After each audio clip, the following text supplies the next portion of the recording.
Far-right politicians across Europe have seized on a migrant surge into the Spanish territory of Ceuta, framing the chaotic arrivals as evidence of what they call the perils of immigration.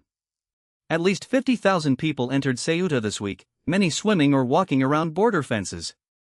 The surge began on Monday when thousands of migrants, many of them young men from Morocco and sub-Saharan Africa, crossed the border or swam around the breakwater.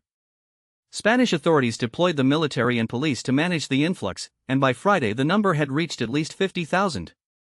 The Spanish government said it would expel those who did not meet asylum criteria, but the sheer scale overwhelmed reception centers.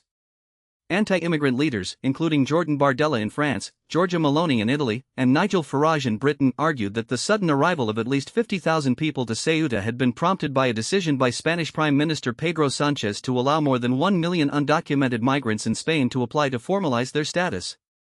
Bardella wrote on social media that by regularizing hundreds of thousands of illegal immigrants, Sánchez had opened the doors of Europe. Sarah Nafo, a French far-right member of the European Parliament, described the migrants as rational actors who weigh the benefits they will gain from European generosity. The Trump administration also weighed in, blaming far-left globalist policies that enable mass migration. Sánchez pushed back on Friday, pointing out that unauthorized migration to Spain over the past 5 years has been lower than in Italy and Greece.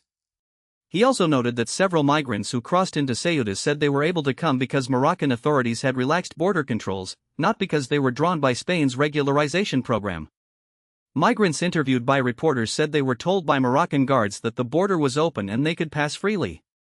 Ceuta, a Spanish enclave on the North African coast, is part of the Schengen zone but operates under special rules that restrict onward travel to mainland Spain. Spanish authorities conduct identity checks on all passengers departing by sea or air.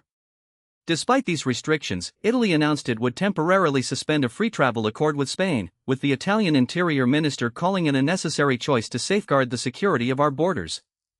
The episode underscores how potent anti-immigrant sentiment has become in European politics since the arrival of more than 1 million migrants to Europe in 2015 spurred a greater desire among voters for stronger borders and greater support for the far right. Sánchez remains a rare outlier, cultivating a pro-immigration image and criticizing hardline approaches like those of the Trump administration. That's the latest from Ceuta. Thanks for listening.